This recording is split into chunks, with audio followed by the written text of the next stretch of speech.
Olá, olá! Agora tá valendo.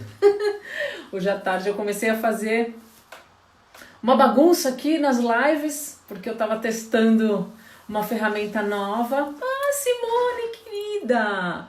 Ale, Priscila, o pessoal chegando. Carol, querida, ótimo. Vamos esperar a minha convidada de honra chegar hoje. Ale, tudo bom, Sim? Precisamos conversar, hein?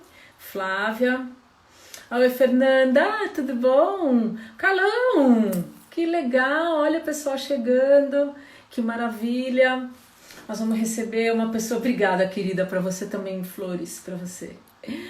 Boa noite, Carol. Carla chegou, minha convidada querida. Antes dela entrar, já vou fazer um spoiler. Gente, aproveitem. Caderno, caneta na mão e coração aberto, porque assim, eu tenho certeza que o que vocês vão ouvir é inimaginável. Uma pessoa, ela é maravilhosa, vocês vão amar. Bom, agora que eu já fiz meu spoiler, já foi. Eita, oi Nath, tudo bom, minha querida? Deixa eu já aceitar a minha querida Carla aqui. Estamos lá esperando ela entrar. Daqui a pouquinho ela tá chegando. Oi, meu bem, Como tudo bom? vai? Tudo bem? Tudo jóia, tudo ótimo. Eu só estou um Ai, pouco preocupada depois dessa sua apresentação, como é que eu vou dar conta de nutrir essas expectativas todas que você desenhou por aí. menina, Vamos você não lá. sabe o barulho que eu tô fazendo desde o dia que a gente conversou. Eu falava assim, gente, Carla Tiepo, meu Deus, que amor. Sou muito sua fã. E não Muito é, bom, muito obrigada, minha querida, pela não é. sua capacidade de ver o que nem sempre eu mesma vejo, naquilo que eu Não, mas, entrego, naquilo que eu Carla, faço. você, eu vou te falar, gente, ó, atenção, tá? Tudo isso. Mas assim, eu vou te agradecer milhões de vezes, tá? Porque assim, é uma grande honra ter uma pessoa como você. Quando a gente acompanha o seu trabalho, a gente percebe que não tem um trabalho, tem a Carla, né? Então, assim, é uma coisa muito engraçada, é muito legal. E você viu que, coincidentemente, a minha empresa chama Brain Fit, né? Quer dizer, não é tão coincidência assim, é que eu amo o cérebro. E Boa. eu acho que é a partir daí tudo. E aí eu vi lá, eu conheci o seu trabalho através do Siddhartha, a minha filha, você é uma corresponsável pelo trabalho que estão fazendo com a minha filha. Então, assim, eu olho para tudo isso e eu falo, puxa vida, quem sabe eu consigo um tempo de prosa com a Carla, que é uma querida, e eu já sei que você é uma querida, então tá tudo certo. Muito Então, bom. Vamos lá. Feliz de estar aqui com você. Feliz de estar com o claro. teu público, com o pessoal que te acompanha por aqui. Isso, Vamos olha, lá. eu vou fazer Vamos uma bater papo. apresentação rápida. Isso, ó. Bom, eu sou a Cris Santos, eu tenho uma empresa chamada Brainfit e a gente faz um trabalho de gestão de pessoas para o mercado de academia. Então, eu me dedico ao mundo fitness para desenvolvimento dos talentos humanos para as empresas de fitness. Eu sou uma profissional de educação física de origem, né? E fui me especializando ao longo dos anos com gestão de pessoas, coaching, comportamento humano, PNL, então toda essa parte mais do desenvolvimento humano focada em gestão, desenvolvimento de talento com gestão.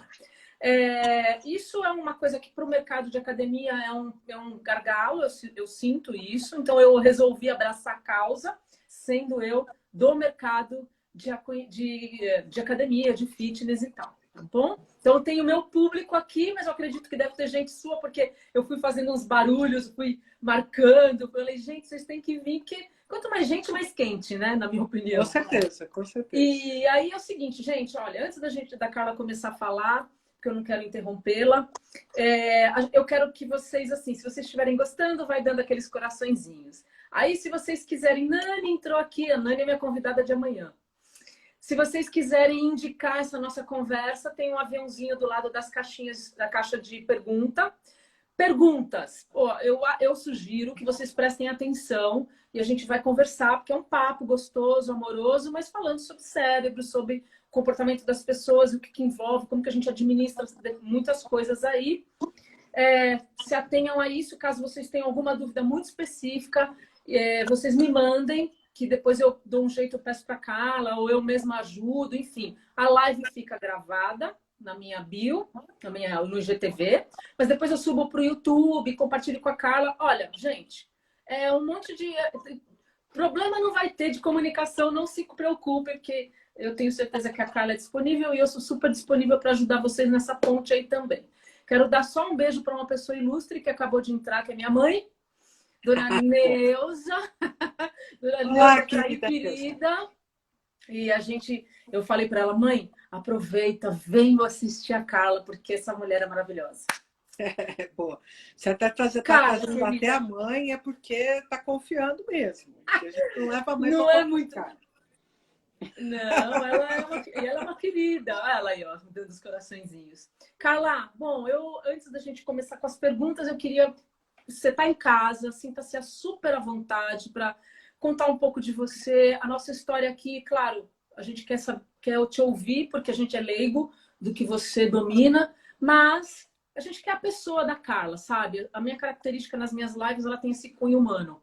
Então, assim, conta um pouco de você, da sua história, do seu trabalho, o que você faz, seu amor por dopamina. Como que é isso? Conta pra gente.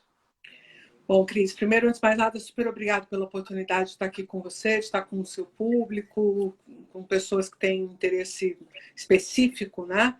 Em entender de gente para poder produzir fundamentalmente qualidade de vida, né? Para todas as pessoas envolvidas, para quem usa o serviço, para quem gerencia o lugar onde se trabalha. Eu acabei de escrever um texto agora, estava terminando de escrever e entrei aqui falando justamente sobre o quanto é importante a gente manter a sustentabilidade dos ambientes de trabalho. Porque um ambiente de trabalho que destrói as pessoas, que não é sustentável por natureza e que acaba gerando um turnover muito alto, acaba gerando uma opção de elementos que fazem com que a energia seja dissipada, né? Que uma enorme quantidade de energia seja perdida, eu acho que não são bons. E tudo que a gente puder fazer no sentido de aumentar essa sustentabilidade, sem precisar ficar caindo nesse lugar de porque vocês são o pessoal que abraça a árvore, que gosta de falar, apenas de afeto e tal. Não.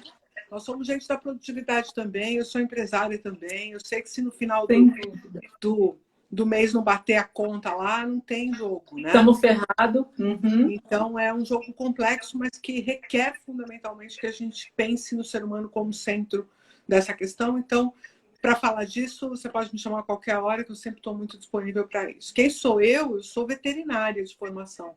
Então, uma coisa que pouca gente sabe. Eu estudei veterinária. Que barato. Quer dizer, eu prestei para veterinária. Olha que louco. Vai, tudo bem, vamos lá. Ser veterinária. A veterinária foi uma escolha infantil, né? Foi uma escolha daquela sensação de eu gosto de bicho, então eu vou trabalhar com bicho e tal. Mas, obviamente, que já tinha aquela quedinha por a biologia, né? Pelas ciências médicas, de uma forma geral e tal. Apesar de eu ter feito vestibular, assim, isso é uma coisa bem engraçada, porque eu prestei veterinária, eu prestei música e eu prestei também tecnologia da informação. E aí eu escolhi a minha profissão pela cidade que eu queria morar, né? Então, isso não é muito charmoso, porque mostra justamente uma adolescente completamente, né, atirando para tudo quanto é lado para tentar dar um jeito na vida. Mas no final acabou sendo legal, porque eu fiz veterinária, fiz um curso muito legal, que é o curso da USP, um curso integral, veterinária que a gente chama old fashion, né? Quando a minha veterinária ainda era mais pegada mesmo com a medicina. Então, eu tive uma formação muito robusta, mas já no terceiro ano da faculdade eu me encantei pela ciência. Já comecei a fazer iniciação científica, trabalhar especificamente com comportamento animal.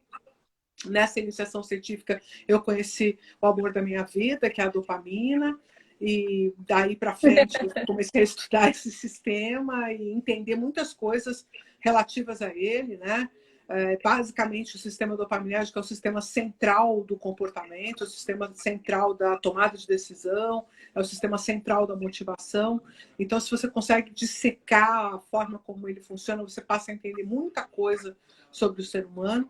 E aí eu estou nos últimos 28 anos estudando sobre isso, né? Obviamente que eu derivei esse estudo, então, desta perspectiva básica, do conhecimento básico do sistema, eu já comecei a aplicar isso em educação, que é o trabalho que você conhece lá no Siddhartha, que a gente encabeça a partir de uma iniciativa minha que chama-se Educação Inédita. A gente hoje tem uma metodologia que a gente testa lá no Siddhartha. A Siddhartha é uma escola de aplicação, então eles nos permitem testar as coisas e ir andando com as crianças, ir construindo com as crianças uma nova potencialidade.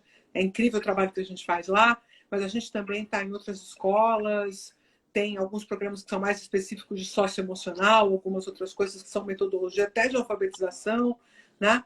Mas a Educação Inédita é uma das nossas iniciativas. Depois eu tenho uma consultoria organizacional que trabalha mais ou menos com gestão de pessoas, com branding, um pouco de jornada emocional para comercial.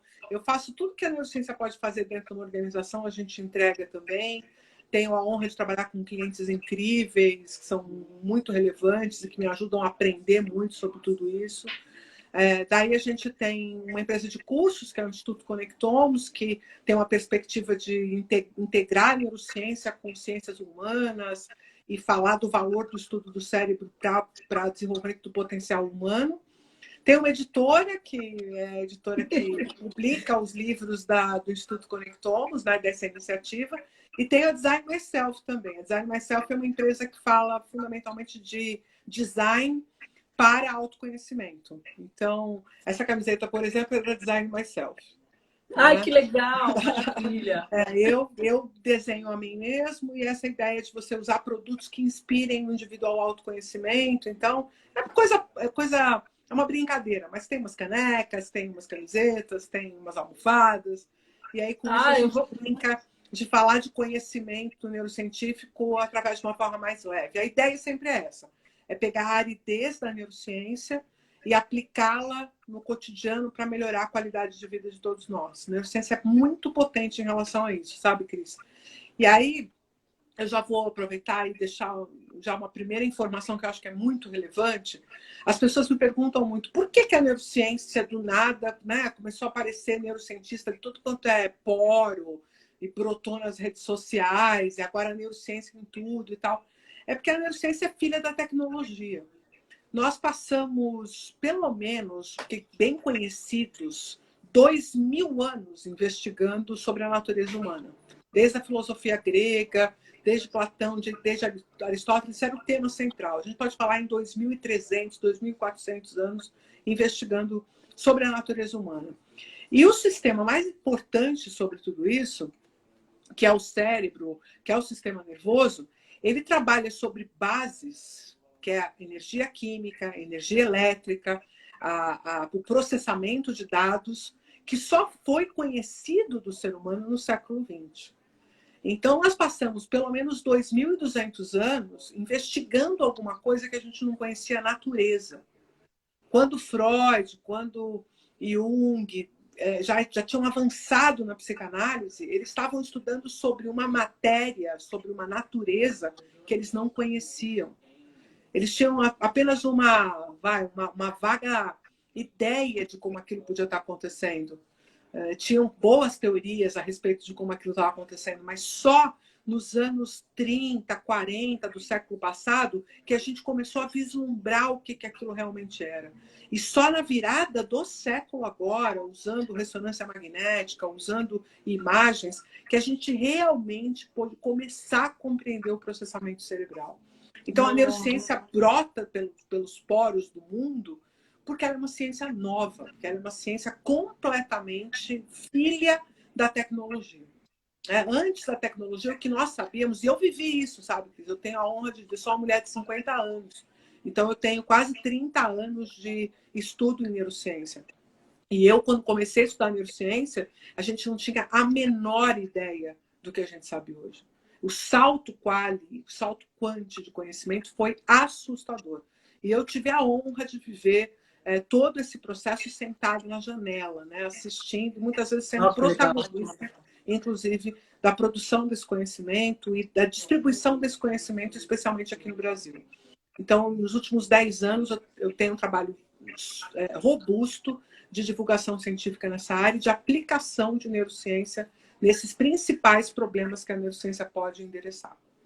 Nossa, que curioso. Você sabe que eu não tinha. Eu estudo, né? Porque eu gosto de estudar. Essa área não é minha especialidade jamais, mas eu entendo que a gente, para entender tudo que a gente faz na nossa vida, precisa partir do cérebro, precisa partir de como você interpreta as coisas, as suas emoções, os seus sentimentos. E aí a gente, né, pode discorrer sobre vários assuntos sobre isso, mas eu não tinha essa leitura que você acabou de dizer, que isso é recente, por isso esse boom, talvez, né? Porque a gente tem ouvido, sei lá, a gente que estuda com comportamento humano, a gente acaba ouvindo essas questões da importância do funcionamento cerebral em relação a tudo que acontece no nosso entorno. E é sempre uma coisa muito curiosa e muito obscura, porque a gente não tinha conhecimento disso, né? E agora, como você me falando, eu falei, nossa, é verdade, realmente é uma coisa que Então, sabe eu por não quê, tinha. Cris?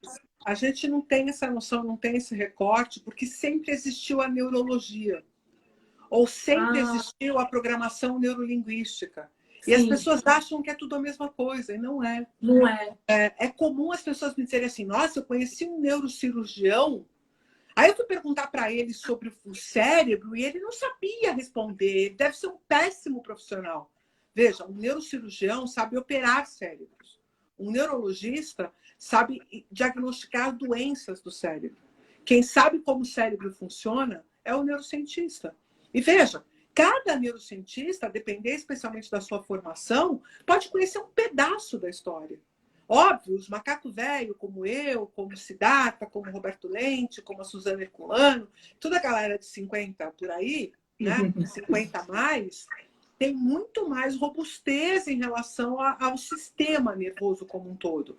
Mas se você pegar a garotada que está terminando o doutorado agora, eles são muito bons em tecnologia, são muito bons em ciência, mas eles ainda pecam muitas vezes e têm uma visão global, porque é muito complexo. Muito complexo. Pior ainda quando você vê um indivíduo que vem de uma outra área, que faz um curso de 24 horas e sai dizendo que sabe neurociência. Né? Esse aí, então, ele não conhece nem a ponta do iceberg do que a gente está considerando. Nossa, Óbvio que você pode ter algumas ferramentas, para utilizar, mas isso não é o charme da neurociência, porque senão a gente vai ficar no mesmo lugar que a gente sempre esteve, que é uma ferramenta para dar conta de um problema, quando a gente precisa aumentar a complexidade da compreensão do problema.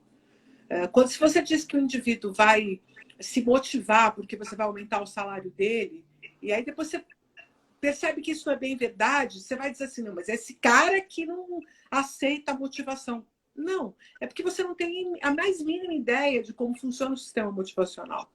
Então, se você não invadir o sistema motivacional, não hackear o sistema motivacional e não tirar desse seu mergulho as lógicas de funcionamento para que você possa ter uma interação ponto a ponto para motivar indivíduo por indivíduo, você não vai conseguir ser um líder eficiente. putz. Então, não tem uma ferramenta geral, né? O que nós estamos vivendo nos dias atuais é a tentativa de ferramentas gerais, justamente porque é muito difícil fazer as pessoas entenderem que elas precisam ter conhecimento complexo sobre pessoas. Realmente complexo. Ah, mas eu preciso assim. Isso acontece com tanta frequência, Cris. As pessoas falam assim para mim: ah, não, mas me dá só uma dica de como é que Eu posso aplica. fazer. Cara, uma dica de como aplica, faz um curso de gestão de pessoas que tem um monte de ferramentas lá, Sim. que estão sendo usadas há cento e tantos anos, que Dá super mais certo. estão mandando bem, está funcionando. Tal. A neurociência é um outro degrau. É para um E é. outro, é para uma outra história. Que vai ser necessária porque está aumentando a complexidade dos sistemas, está aumentando a complexidade das relações, está aumentando as dinâmicas sociais, a velocidade de transformação. E todo este processo junto vai requerendo robustez no enfrentamento. Então, é por isso que a neurociência vem bem a calhar, né? Eu costumo brincar que eu não sou uma das pessoas mais apegadas a Deus, tá? Isso é uma característica minha. Eu tenho um apego muito grande à vida. E se isso significar Deus, tudo bem, mas eu não preciso desse indivíduo criador de tudo para ter paixão pela vida ou pela natureza, né? Mas eu costumo dizer que aquela máxima Deus dá o fio conforme o cobertor é adequadíssima para o surgimento da neurociência. Porque justamente quando a gente aumentou demais a complexidade das relações humanas, também veio a ferramenta que nos ajuda a compreender esta complexidade. E olha, a gente já teve boas ferramentas, mas que foram ignoradas pela grande massa, como é o caso da própria psicanálise. A psicanálise é uma grande ferramenta de entendimento sobre o ser humano, mas ela é tão complexa que ela acabou sendo rechaçada ao universo do abstrato, não é tangível, não pode ser aplicado numa organização. E tudo isso pode ser verdade, porque você precisa de tanta formação, né? Você precisa de tanta robustez, que para você poder aplicar a psicanálise numa organização não é qualquer um. E quando a gente fala em psicologia organizacional, a gente fala em desdobrar isso para um volume muito grande de profissionais. Eu preciso que muitas pessoas sejam capazes de aplicar aquelas ferramentas. Então, o que eu faço? Eu desenho ferramentas relativamente sistemáticas para serem aplicadas por muitas pessoas. Por enquanto, isso deu conta. O que a gente está vivendo agora é que provavelmente não dará mais. Burnout a 33%, ansiedade a 12%, depressão a 14%. Isso pré-pandemia, a gente não tem números pós-pandemia, mas devem estar avassaladores. É porque eu ia te comentar agora uma coisa que, fazendo aí um paralelo, que as pessoas têm muita dificuldade, eu acredito ainda, que as pessoas têm muita dificuldade em acreditar nos processos, eu vou usar os termos pela minha ignorância, mas nos processos neurológicos do cérebro, e que ele comanda efetivamente as nossas percepções e as nossas sensações. Então, na hora de tangibilizar isso, no caso da psicanálise, eu não sou psicanalista, mas é muito curioso como as pessoas elas se apegam a Deus, como você acabou de dizer, e não se apegam à ciência ou a alguma técnica efetiva de tratamento das pessoas. Então, isso é uma coisa que me incomoda profundamente, porque se existe recurso para você entender o ser humano como um todo e como isso se comporta, por que não? As pessoas preferem acreditar naquilo que elas querem acreditar e não naquilo que está na cara delas. E isso é uma coisa muito sutil nas pessoas e isso me deixa um pouco inconformada, né? Cris, você está tratando, você está botando o dedo aí numa ferida que é uma ferida complexa, porque a noção de que nós somos fruto de uma inteligência soberana que nos criou é uma noção tremendamente confortável. Porque nos coloca numa posição de tamanha passividade diante da criação e nos coloca numa situação onde, de uma certa forma, basta que a gente faça as coisas direitinho para que tudo dê certo, que eu não inovo, que eu não supero, que eu não transito, porque as coisas já estão previamente determinadas por um agente criador soberano. Né? Isso é muito louco. Então, eu costumo agir da seguinte forma. Não é que eu ignoro esta força soberana. Não. É que eu penso da seguinte forma. Ela existindo ou não existindo, eu quero ser o protagonista das minhas realizações. Caso contrário, a minha existência não faz sentido. E para eu ser protagonista das minhas produções, dos meus propósitos, das minhas construções, eu preciso minimamente ter comando e controle sobre o que eu sei, sobre como eu opero, só pode estar como eu interajo, certo? Eu não posso ser passiva. Se Deus quisesse a minha passividade, não teria posto impulso na gente. Não teria posto essa pulsão, esse desejo do realizar. Que vai sendo fraturado na medida em que você passa a ser um pouco dependente das estruturas que são construídas e às quais você deve se submeter. Então, isso vai acontecer nas relações de trabalho, onde você tem um líder que diz assim, manda quem pode, obedece quem tem juízo. Sabe? Isso é uma fala que é uma fala que é quase a presença de Deus na relação de trabalho. Né? Isso é uma coisa assim que eu acho que mina muito o potencial humano real. Porque as pessoas ainda mistificam, talvez, mas elas levam para um lado muito frágil a questão do desenvolvimento de algumas competências, como, por exemplo, no caso da empatia, a maneira como as pessoas encaram a capacidade de se colocar no lugar do outro, do ponto de vista da neurociência, é quase impossível, né? Porque é como se eu tivesse que tirar minhas células cerebrais e botar nas suas para eu entender exatamente o que você pensa a respeito daquilo que eu estou vendo e da maneira como eu estou vendo. Então, assim, eu vejo, até te falando isso como alguém que estuda, é leigo, e essa minha dúvida, que pode ser muito primária, mas é isso que te leva a entender exatamente quais são os seus papéis do ponto de vista humano de fato. Porque tudo bem também, entendeu? Que nenhuma pessoa como você que estuda neurociência e traz pra gente essas questões de coisas que a gente não tem o menor conhecimento, e a gente trata isso, a ignorância nos protege de uma certa maneira. Então, o fato de eu não conhecer, eu posso dizer o que eu quiser. E não é isso. Porque pior que dizer, né? Pior que dizer é fazer da forma exato. Que é, né? Porque se eu tiver na minha mente a seguinte ideia, isso falando de gestão, né? Nós estamos aqui focados em gestão, né? Então, pensando em gestão, você tem um indivíduo que pensa assim, se eu facilitar muito, criar um clima muito amistoso aqui, esse cara vai largar o corpo aqui, vai entrar na tal zona de conforto, vai ficar no bem bom aqui, não vai fazer nada. Então eu vou apertar, lascar o cara, eu vou dar umas metas, eu vou fazer não sei o quê. Só que você está fazendo tudo isso porque você quer produtividade, certo? Seu objetivo é produtividade, você não é louco, você quer produtividade. Só que o que você vai conseguir é fomentar uma espécie de sistema de hackeamento da sua organização, aonde você estabelece uma meta e eu descubro como é que eu faço para atingir essa meta com o esforço, não mínimo, mas com o esforço necessário para que eu não corra riscos. Isso as pessoas não entendem. Ninguém faz as coisas apenas porque é preguiçoso e não quer fazer as coisas. A maior parte dos comportamentos passivos vem da insegurança. Vem do medo de arriscar e de, neste momento, não ser compreendido na sua iniciativa.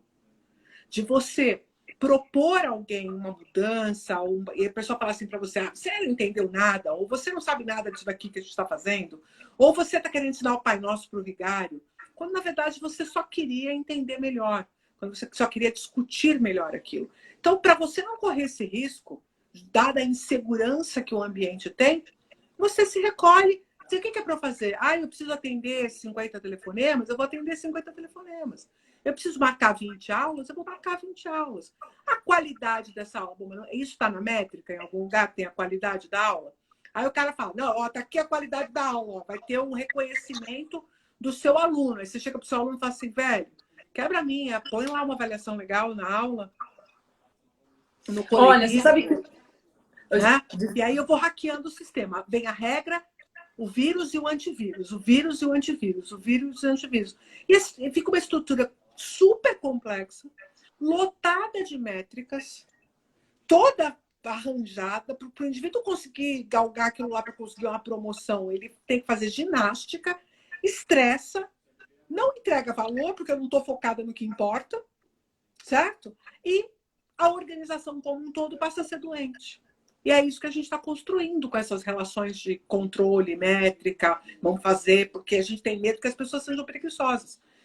Eu tenho ouvido tantas pessoas falarem sobre, nos tempos de home office forçado da pandemia, o gestor pedir para abrir a webcam para ver se o cara está entregando a hora bunda que ele contratou. Hora bunda, adorei. Hora bunda. Eu estou aqui sentada contigo, o que eu estou fazendo aqui? Eu posso estar fazendo qualquer coisa, estou aqui falando que você matou. Jogando aqui um negocinho na tela que está aqui atrás e tal. Vou fazer um post de hora bunda, adorei. Mas é isso, tem gestor vigiando a hora bunda. Quem falou dessa história da hora bunda, inclusive, nem fui eu. Foi uma gestora de pessoas da ThoughtWorks, que é a Grazi Mendes, uma figura incrível, que me mandou essa numa reunião que a gente fez recentemente. Ela mandou, os caras calculando a hora bunda. O que é isso, Grazi? É o tempo que o cara fica vigiando o cidadão na frente do computador para ver se ele está sentado trabalhando. Quantas vezes você não passa ali, não olha daqueles dois professores batendo um papo, fala, esses caras estão me zoando, não estão trabalhando. Tal. Às vezes você chega lá, os caras estão contando um para o outro do aluno que falou, que não sei o que lá. E se o cara estiver engajado no trabalho dele, ele não vai ficar disperso. Ainda que ele fique disperso, é muitas vezes o momento de relaxamento que ele precisa.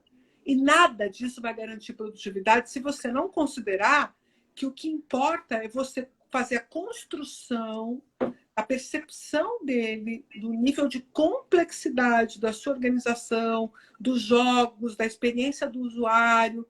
Tudo isso precisa estar na cabeça do teu atendente. Com certeza.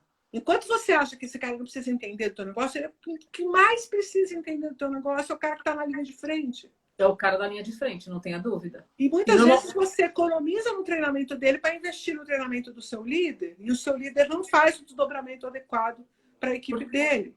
Até porque eu não quero dar poder e conhecimento para um subordinado, porque esse cara pode vir a ocupar o meu lugar daqui a pouco. E aí ele não entende. Que é outro problema que as organizações inventaram para si, que é reduzir custos de mandando embora pessoas mais graduadas e promovendo pessoas menos graduadas. Foi outra. Então, todas as notícias que a organização dá para os seus funcionários, ainda que subliminares, vão interferir na tomada de decisão. A gente precisa o tempo inteiro cuidar dessa comunicação. Porque essa história do manda quem pode, obedece quem tem juízo, essa história do você tá tem que sair da sua zona de conforto. Você já parou para pensar, Cris, o quanto é ofensivo alguém falar para você sair da sua zona de conforto? Ele está dizendo que, de cara, ele já está dizendo que você é um vagaba. Que você não faz nada, que você... Assim, já é um xingamento. Já é uma bostinha, né? Já é qualquer coisa, qualquer nota. Você tá na sua zona de conforto, você precisa sair da sua zona de conforto. Como se você não estivesse fazendo nada, né? Quanto mais rígida a organização for, mais ela vai te empurrar para um espaço que é um espaço de segurança, que fica com cara de zona de conforto. Por quê? Porque eu não arrisco me mexer.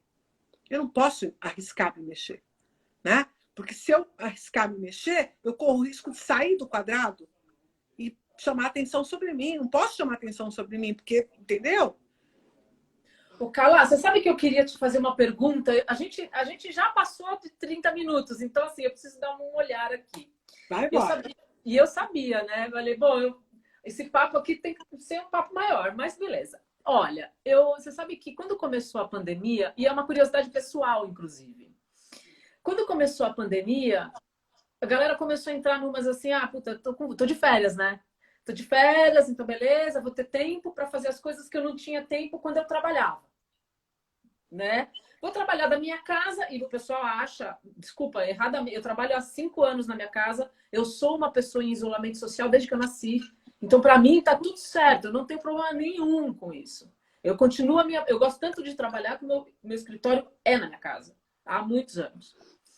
E aí eu falei, bom, beleza. Então tá todo mundo meio que no mesmo barco. Eu vou conseguir produzir mais. E chegou um determinado momento, assim, bem nos primeiros dias, 15, 20 dias, que eu fiquei tão tomada, envolvida com os problemas do que estava todo mundo muito nervoso, muito ansioso, né? Com muito medo, porque a pandemia trouxe muito isso para a mesa, né? As pessoas não sabendo lidar com tudo isso, altíssimos níveis de estresse, e aí você com metodologias que você conhece para poder tentar administrar isso. Só que chegou um momento que isso começou a me estressar num nível que eu comecei eu brinco que eu estava bugando, né? Mas aquele brain fog, né? É uma expressão aí que é quando você... Cara, chegou uma hora que eu falei, eu preciso parar, eu não posso mais pegar um livro para ler, porque eu estava misturando autor e obra. Quando começa a fazer isso, você fala, meu, para que dá ruim. E aí eu queria entender um pouco como é que isso funciona, porque o nosso cérebro, ele é potente, mas ele não tem limite ou não? Como é que é isso? Para a gente captar essas informações. É uma história muito legal, porque, na verdade, para entender isso, a gente vai acabar entendendo um aspecto sobre o funcionamento do cérebro que é interessantíssimo. É possível que você já tenha ouvido, Cris, que o cérebro economiza energia. As pessoas gostam muito de falar isso. Que o cérebro precisa economizar energia, porque, afinal de contas, é um sistema que gasta muita energia e tal. Bom, isso não é uma verdade, tá? A coisa é um pouco o contrário. Nós não teríamos o cérebro que temos se não tivéssemos energia disponível. Certo? A gente só conseguiu evoluir para ter esse cérebro complexo porque a gente começou a consumir alimentos de maior valor calórico, especialmente carnes cozidas e raízes cozidas. Então, o advento do fogo e do cozimento dos alimentos permitiu que a gente obtesse níveis de calorias muito maiores, né? Que hoje, inclusive, são responsáveis por todas as gordurinhas que eu acumulo no meu corpo, né? São níveis de caloria muito maiores que as nossas necessidades. E por causa dessa disponibilidade, a gente pôde sustentar um cérebro mais complexo, certo? Agora, por razões diferentes, não tem nada a ver com energia, mas por uma razão que pode ser confundida com isso, o cérebro opta por sistemas, por usar circuitos que já estão previamente moldados, que já estão automatizados, que já foram validados, que já foram testados, que já foram empregados e que já trouxeram resultados. Ainda que danadinho. O outro resultado, o outro comportamento possível pudesse trazer um resultado melhor, mas eu não tenho garantia sobre isso. Então, eu fico no que eu tenho a garantia para não correr o risco de perder alguma coisa com esta troca, com esta ousadia. Quando que eu vou me permitir essas ousadias? Quando, veja lá, por isso que eu acabava de falar da zona de conforto para ti. Eu vou permitir a ousadia quando eu sentir que tudo o que eu tenho está seguro. Então, com tudo resolvido, eu posso ousar. Tá? Então, eu vou ousar procurar um alimento diferente na natureza, eu vou ousar trocar o lado do rio para procurar comida do outro lado, né? E vou fazer isso dentro da oportunidade. Outra forma de eu sair dessa minha zona de segurança, desses meus comportamentos repetitivos, é quando deu ruim. É quando essa minha zona de segurança é ruim e nada do que eu faço mais funciona. Bom, o que aconteceu conosco? A gente vinha no nosso sistema automático, da nossa batida, que é tipo, não está perfeito, mas é isso que eu posso entregar. Aí eu continuo procrastinando um pouco, mais do que eu gostaria, mas tudo bem, porque eu estou conseguindo resolver lá no final. Eu estou com um pouquinho mais de peso do que eu gostaria, mas tudo bem, porque no final eu também dou um jeitinho. Daqui a pouco eu resolvo. Aí quando a coisa sai muito do controle, a gente toma umas atitudes mais... Mas, no geral, a gente vai administrando esse jogo para que a gente use circuitos e comportamentos que já foram previamente testados e que vêm funcionando e estão indo muito bem, obrigado. Certo? Só que aí o mundo mudou. Pau! Pandemia, não sai de casa, não tem emprego, ou se tem, não vai. Quer dizer, tudo aquilo que você tinha que fazer para manter seu emprego, puxar o saco do seu chefe, manda quem pode, obrigar quem tem juízo, vai lá no serviço, fala com o cliente, dá aula, tal. Tudo que você sabia que funcionava, você já não pode fazer. Tudo que você estava acostumado a fazer para aliviar sua tensão, para dar um jeito, assim, virou só comida, porque é a única coisa que você tem disponível dentro da sua casa, né? Para os que têm. E tudo isso eu estou falando, Cris, com imenso respeito pelas pessoas que estão em vulnerabilidade, que me machuca tremendamente. Profundamente, para mim também. Né? Nós estamos falando aqui com um grupo que estava lá com seu emprego e tal. Não estou falando das pessoas que realmente tomaram a bordoada e que vão precisar que estão sofrendo bastante tempo, que estão sofrendo muito. Estou falando desse jogo de, olha, você tem o seu trabalho, mas vai para casa agora que tem um vírus passando por aí, daqui a pouco você volta. Essa situação de eu não sei como agir para conseguir os resultados que eu conseguia antes, força o cérebro a procurar novos recursos. E isso é extremamente estressante.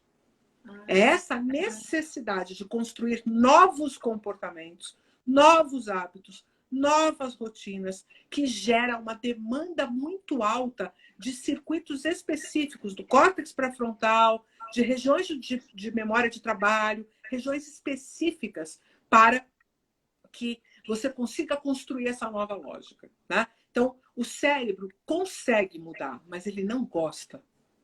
Porque ele corre risco demais quando ele muda. Ele pode, mas ele não é, assim, não é a melhor coisa, entendeu? Especialmente quando você estava, de um jeito ou de outro, balançando seus pedrinhas. Então, veja que, imagino que você já deve ter estudado gestão de comportamento, mudança de comportamento várias vezes, e você vai ver que a maior parte dos autores vai dizer que a gente precisa do desafio para a mudança.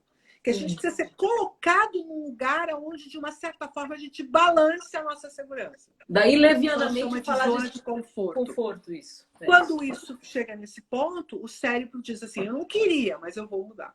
Tá porque bom, eu não vai. tenho alternativa. Só que ele se estressa, ele demanda circuitos que não estavam sendo usados, que gerenciam novos comportamentos, que gerenciam atenção. Então, você vai precisar de mais atenção, você vai precisar de uma opção de coisas que você não estava usando. E tudo ao mesmo tempo, que gera essa sensação de estresse, de extenuado mesmo, de esgotamento mental. E o que esgota não é caloria, não é glicose, né? Todo bom profissional aí de educação física sabe que o cérebro é privilegiado na distribuição de glicose.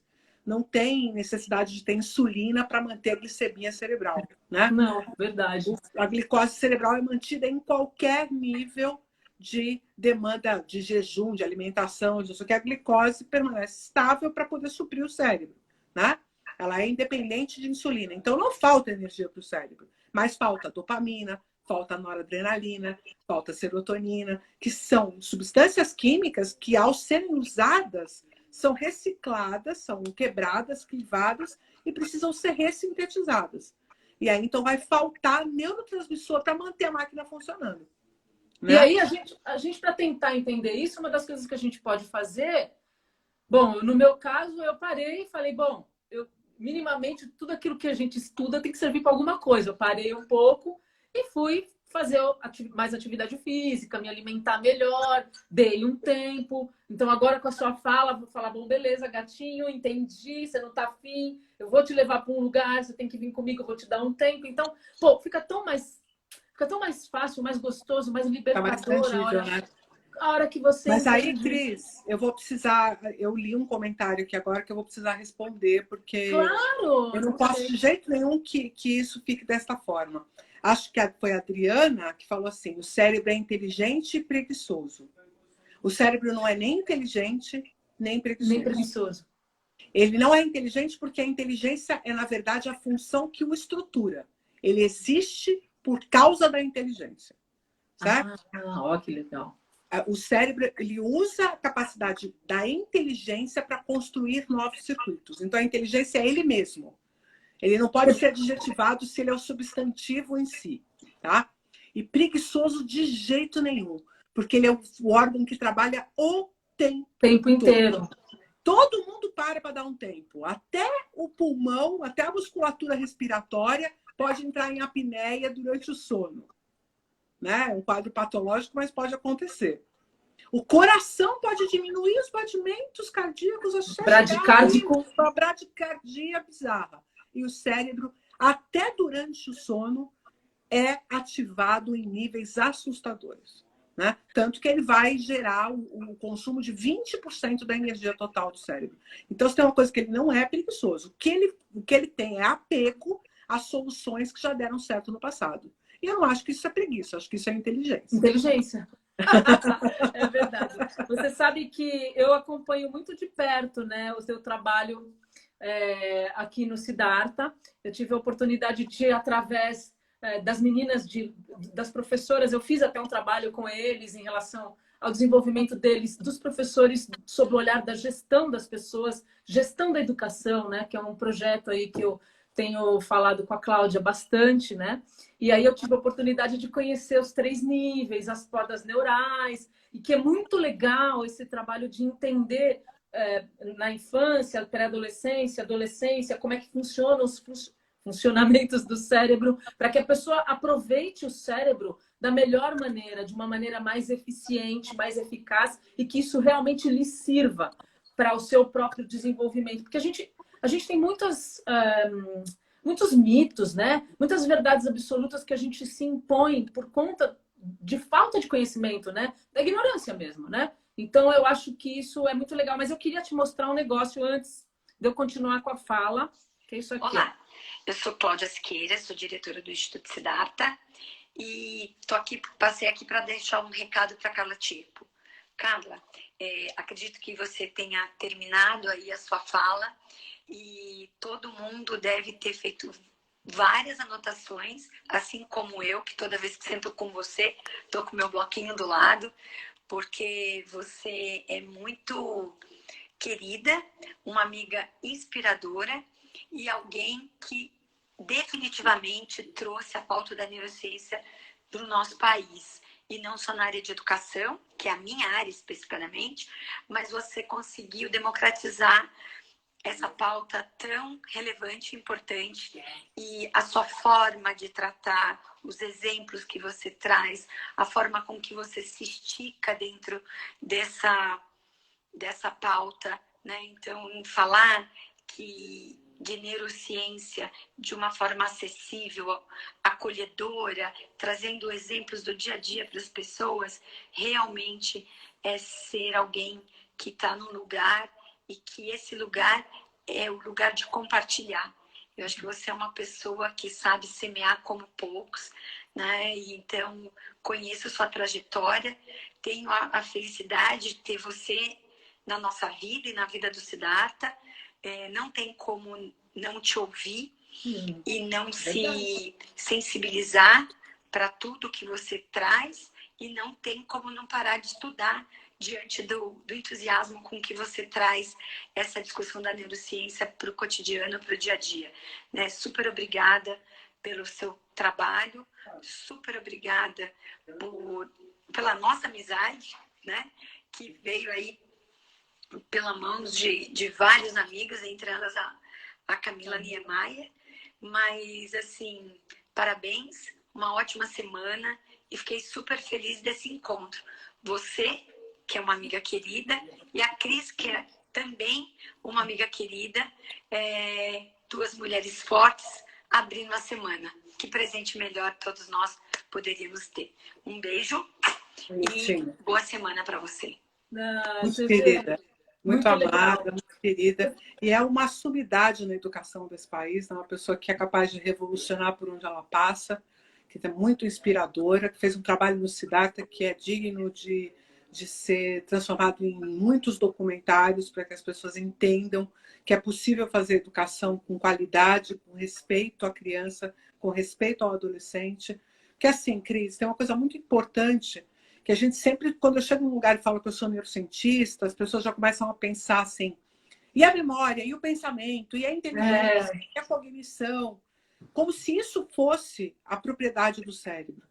Só que a propriedade do cérebro, ela está diretamente associada ao fato de constituir a complexidade humana. Foi por causa da evolução do cérebro que nós somos quem somos. O cérebro criou o homem. Se Deus criou o cérebro, tudo bem, né? Eu não vou entrar nesse mérito, mas foi a evolução do sistema nervoso que permitiu que nós nos dessemos conta, tivéssemos consciência sobre quem somos, começássemos a nos perguntar sobre isso, começássemos a construir relações de causa e consequência. E, Cris, cada vez que uma criança é educada, este processo precisa ser refeito. Caso contrário, ela vai ter uma mente superficial, uma mente negacionista, uma mente que aceita a primeira imposição que é feita a ela e que nos leva a essa condição política, social e cultural que, infelizmente, graça no país que a gente vive.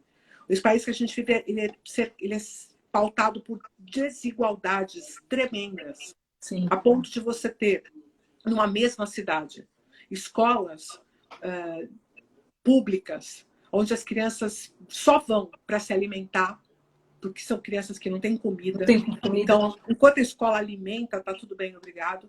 E, ao mesmo tempo, você tem uma universidade como a Universidade de São Paulo, você tem uma universidade como a Unifesp, você tem uma universidade como a Santa Casa, que é onde eu dediquei 25 anos da minha vida formando médicos, com um nível de discussão elevadíssimo.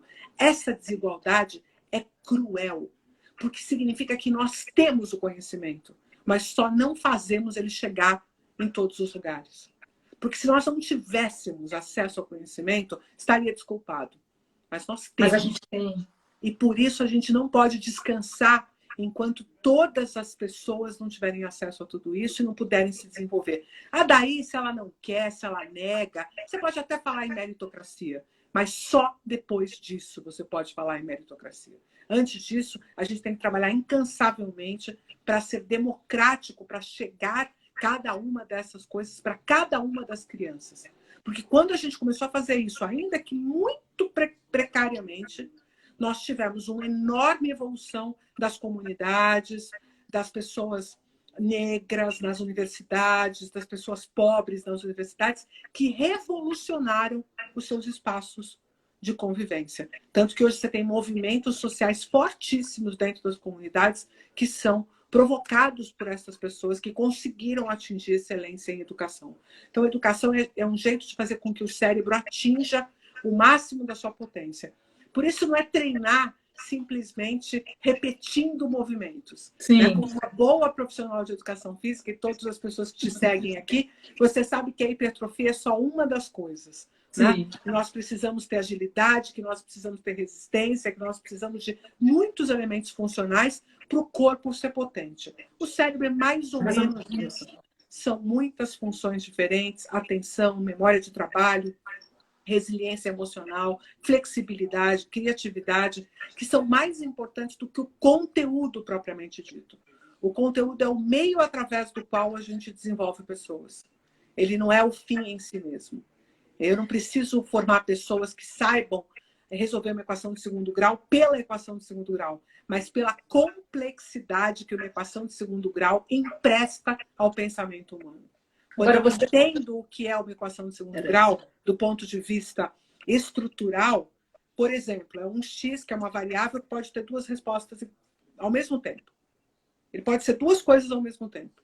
Esse conceito é de um nível de abstração que eleva a capacidade de compreensão sobre o mundo que o cerca. Por isso eu preciso do conteúdo.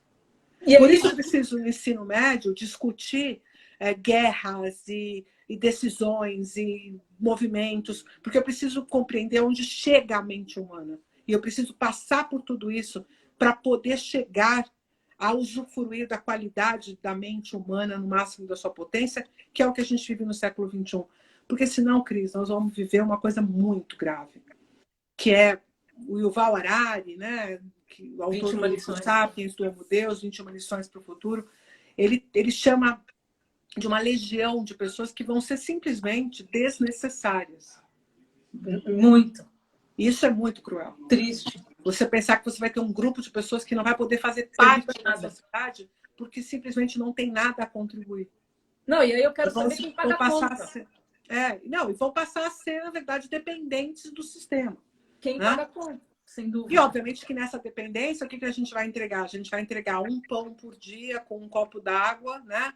Que é o famoso Bolsa Família, não é isso? Que a gente entrega e acha que é muito bonzinho de dar o Bolsa Família para as pessoas. E eu vou te dizer uma coisa, Carla, por isso que eu te trouxe aqui, sabe? Eu quero que você... Eu acho que a gente chegou num ponto que, infelizmente, é o final, mas tudo bem, eu acho que o final faz parte de um começo novamente, né? Que a gente possa novamente compartilhar esses pensamentos, mas a gente chegou no ponto que é o nosso legado, sabe? Nessa história toda. Porque eu, assim como você, eu me coloco como um instrumento para poder trazer e contribuir para essa comunidade, nossa comunidade que nós estamos aqui, carente de um conhecimento como o teu, de ter uma pessoa como você, tão disponível, tão generosa, que aceitou um convite, porque a gente vê tantas coisas tão inalcançáveis, como se fossem outros objetos, né? E, na verdade, assim, eu só queria poder dar um presente para as pessoas que estão te ouvindo, as suas palavras, o seu conhecimento e a maneira como você entende o cérebro e como entende essas correlações de todas elas. E eu queria fazer um convite para as pessoas, que é para que as pessoas pudessem realmente se interessar por como funciona o nosso cérebro. Porque eu acho que é a partir dessa compreensão que o resto todo começa a fazer muito sentido, sabe? É o meu olhar. Cada vez que eu paro para estudar um termo, algo relativo a como funciona o cérebro, da minha maneira de ver as coisas, eu sempre vou levar para o lado da gestão, o que eu faço com isso, né? Mas, olhando para isso, eu falo, cara, isso aqui começa a fazer um sentido que vai me dando um negócio que eu falo, gente, eu preciso fazer alguma coisa. Então, a minha proposta, trazer você e trazer as pessoas que eu tenho convidado para as minhas lives, é para poder contribuir com as pessoas. Contribuir. Na verdade, a ideia é essa, sabe? A contribuição. Tudo bem que é conteúdo. Sabe, Cris, eu fiz um texto há algum tempo atrás que fala sobre a gestão da energia vital, né? Esse texto está no meu LinkedIn e tal, mas é como se a gente tivesse que calcular que a energia vital do mundo é a energia de cada uma das espécies humanas, animais, plantas. Todo mundo que tem vida tem energia vital. E aí, você precisa calcular qual é o recurso que vai gastar menos energia vital. Então, vou dar um exemplo bobo. Você vai atravessar a rua na faixa, se o pedestre tiver preferência na faixa, e simplesmente atravessar sem precisar olhar para o carro, sem precisar fazer... A energia vital está sendo conservada. Porque a pessoa que está dirigindo, ela já está prestando atenção no ato de dirigir. E a pessoa que está andando está gastando a energia do próprio corpo para andar. Enquanto quem está dirigindo está usando a energia do carro. Então, você que está no carro, olhe para aquele pedestre e fale, eu vou conservar a energia, vou conservar a vida que tem ali e vou deixar ele atravessar sem precisar se preocupar, sem fazer um enfrentamento de forças de quem é mais forte. Agora você pega essa ideia e aplica para todas as outras relações. Pronto. E pergunta, nessa nossa história aqui, aonde está a energia vital? Você está entregando a energia vital? Você está se exaurindo por causa disso? Muito pelo contrário. Eu estou aqui entregando e indo embora com mais do que eu cheguei. Mas eu quero te mostrar embora com mais vida do que eu cheguei. Quando esta for a troca, você pode contar comigo. E de onde vem a energia vital? Vem justamente de ver que você consegue ter eco, que você consegue fazer com que a sua ideia dê frutos. E isso é quando você multiplica a energia vital. Então, não tem nada a agradecer, nada, porque eu saio daqui mais carregada do que quando eu cheguei. Né? Espera aí que eu tenho mais um presente. Eu tenho um presentinho para você. Olá a todos. Vou dar um recadinho para Carla Tiepo, que é a minha tita. Dizer em nome de toda a nossa família que a gente tem muito orgulho de você. Seu trabalho maravilhoso que engrandece e enriquece o trabalho de tanta gente. E claro, pelo ser humano incrível que você é. Sabemos que ainda tem muito pela frente. Com a sua determinação, a sua garra e a sua competência, você não vai parar nunca. E voa, meu amor, voa. Que a gente vai estar sempre na plateia, te aplaudindo e te amando muito. Aí você quebra as pernas, né? Obrigada, Cris, por essa oportunidade. Te amo muito, um te beijo amo no muito, coração. meu. E ela é minha cara, essa pequena Eu aí. sei, você não sabe, amor.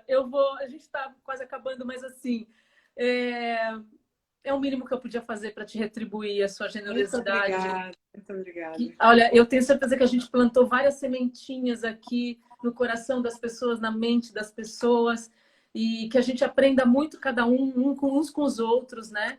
E você eternamente sua fã.